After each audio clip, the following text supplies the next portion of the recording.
এমন কোনো মানুষ নাই যার জীবনে দুঃখ নাই, কষ্ট নাই। সবার জীবনে দুঃখ কষ্ট আছে। গড়ির কাঁটায় ঠিক এই মিনিটে পৃথিবীর কোনো না কোনো জায়গায় কেউ এখন হয়তো আগুনের মধ্যে পুড়ছে, কেউ হয়তো ক্যান্সারের সাথে যুদ্ধ করছে, কারো কাছে হয়তো এই মুহূর্তে ডাক্তার এসে বলছে তুমি আর মাত্র বাঁচবে 3 দিন।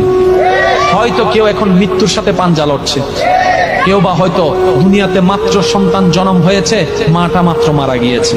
আপনি একটু ঠান্ডা মাথায় দেখেন, আপনার চতুর্পাশে জানা অজানা প্রত্যেকটা মানুষ যার মুখে হাসি আসে, সেও কোনো না কোনো দুঃখে, কোনো না কোনো কষ্টে আছে। দুঃখ ছাড়া মানুষ হয় না, কষ্ট ছাড়া দুনিয়া হয় না, এটাই বাস্তবতা। আর এই চির বাস্তবতা, চির সত্য কথাটা যে যত দ্রুত মনের মধ্যে বসাই নিতে পারবে, সে তত দ্রুত সুখের সন্ধান পেতেই থাকবে। বলেন সুবহানাল্লাহ। একটা কথা সর্বদা মনে রাখবেন, আপনি যদি এখন পৃথিবীর সর্বশ্রেষ্ঠ দুঃখী মানুষটার পাশে যদি আপনি বসে থাকেন, তারপর আপনার নিজেকে মনে হবে সবচেয়ে বড় দুঃখী।